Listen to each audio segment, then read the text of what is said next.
जय हिंद दोस्तों। मुसलमान कभी देशभक्त नहीं हो सकता। सभी मुसलमानों को भारत छोड़कर पाकिस्तान चले जाना चाहिए। मुसलमान कभी भी भारत के प्रति वफादार नहीं हो सकते। ये सब मैं नहीं कह रहा हूँ, ये सब बाबा साहेब डॉक्टर भीमराव अंबेडकर के विचारधारा थे, जिन्होंने संविधान को लिखा था। आप सभी को पता है कि 1947 ईस्वी में भारत का विभाजन होता है, यानी भारत का बंटवारा होता है और पाकिस्तान नाम का एक बवासीर बनता है। इन्होंने पाकिस्तान के बनने से जस्ट एक साल पहले 1946 ईस्वी में जो है भारत और पाकिस्तान के विभाजन के ऊपर एक किताब लिखा था। उस किताब का नाम है पाकिस्तान और द पार्टीशन ऑफ इंडिया, यानी पाकिस्तान और भारत का विभाजन। इस किताब में उन्होंने भारत और पाकिस्तान के विभाजन के ऊपर जो है विस्तृत रूप से चर्चा किया है। साथ ही साथ इस किताब में डॉक्टर अंबेडकर ने जो है इस्लाम धर्म के ऊपर अपने विचारों को रखा है। देखिए, डॉक्टर अंबेडकर उस दौर के जो है बहुत ही पढ़े लिखे व्यक्ति थे। उस दौर में इनके पास 3-3 पीएचडी की डिग्रियां थी। आज किसी व्यक्ति के पास एक पीएचडी की डिग्री नहीं होती है, और उस दौर में इनके पास 3-3 पीएचडी की डिग्रियां थी। तो आप लोग समझ सकते हैं कि डॉक्टर अंबेडकर कितने पढ़े लिखे व्यक्ति थे। उस दौर में इन्होंने जो है सभी धर्म की धार्मिक किताबों को पढ़ा था, चाहे हिंदू हो गया, चाहे बौद्ध हो गया, चाहे सिख हो गया, चाहे जैन हो गया, चाहे पारसी हो गया, और अंत में इन्होंने जो है हिंदू धर्म को छोड़कर जो है बौद्ध धर्म को अपना लिया था।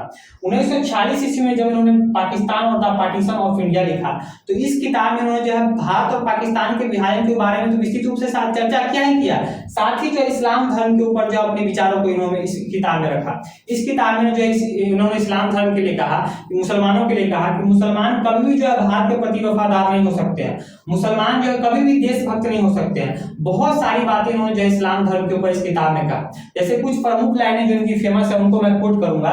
जैसे उन्होंने लिखा है कि मुसलमानों की वफादारी उस देश के लिए नहीं होती जहां रहते हैं, बल्कि उनकी वफादारी अपने धर्म के लिए होती है जिसका वो पालन करते हैं। यानी डॉक्टर अंबेडकर ये कह रहे हैं इस किताब में कि मुसलमानों की वफादारी उस देश के लिए नहीं होती है कि जहां वो रहते हैं, बल्कि उसके प्रति वफादारी होती है जिस धर्म का वो पालन करते हैं, यानी इस्लाम के प्रति। ये डॉक्टर अंबेडकर का विचारधारा था।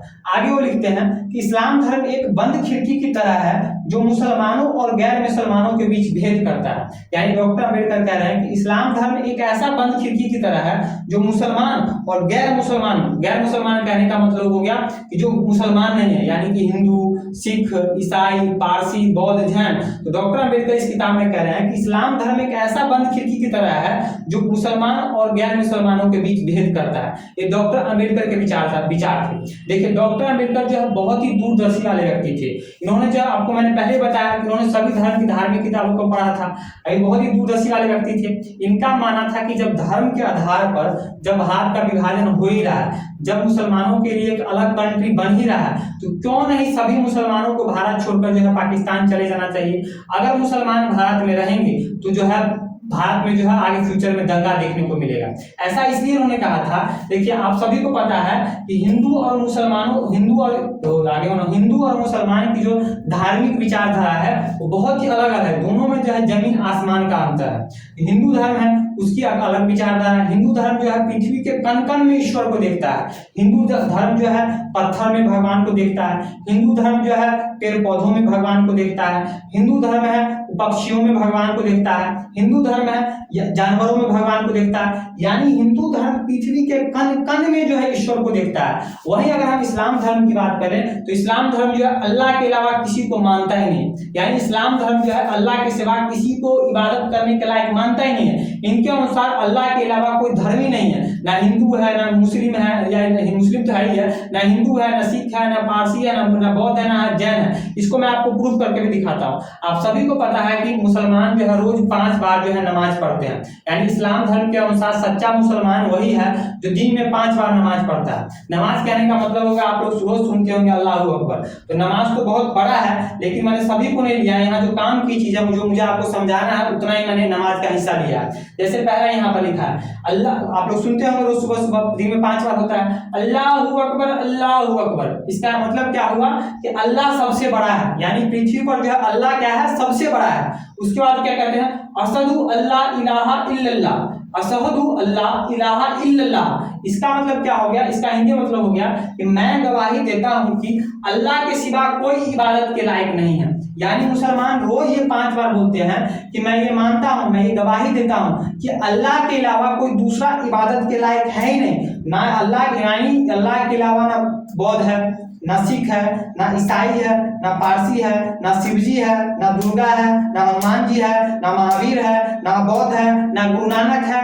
तो इस्लाम धर्म का कहना है कि अल्लाह के अलावा कोई है ही नहीं, अल्लाह के अलावा दूसरा कोई है ही नहीं। तो इस सभी बातों को डॉक्टर अंबेडकर जो है जड़ों से समझते थे। उनका यही मान, इसलिए उन्होंने कहा था, डॉक्टर अंबेडकर समझते थे कि भैया अगर मुसलमान अगर भारत में रहेंगे तो हिंदुस्तान एक हिंदू बहुसंख्यक देश है, यहाँ दोनों की धार्मिक विचारधारा बिल्कुल अलग है। अगर दोनों एक जगह रहेंगे तो दोनों में जो आगे फ्यूचर में जो है धर्म के आधार पर जो है सांप्रदायिकता देखने को मिलेगा, यानी दोनों में जो है लड़ाई झगड़ा होगी। उनकी बात ये बिल्कुल साबित हुई। आप लोग यहाँ देख सकते हैं, विकिपीडिया से मैंने लिस्ट लिया हुआ है, यहाँ हिंदू मुस्लिम दंगों की लिस्ट की लाइन लगी हुई है। आप लोग देख सकते हैं, आप सभी को कुछ प्रमुख दंगा याद भी होगा, जैसे गुजरात का गोधरा कांड हो गया, जैसे आपको बाबरी मस्जिद वाला हो गया, जैसे आपको बिहार का भागलपुर वाला हो गया, मुरादाबाद वाला हो गया। तो लाइन से यहाँ ढेरों से जो है हिंदू मुस्लिम दंगों की जो है लाइन लगी हुई है। यहाँ आप लोग देख सकते हैं लड़का जो है यहाँ जो मुसलमान जो कोई प्रोटेस्ट कर रहे हैं, और प्रोटेस्ट में इन्होंने बैनर ले रखा है कि द गवर्नमेंट विल चेंज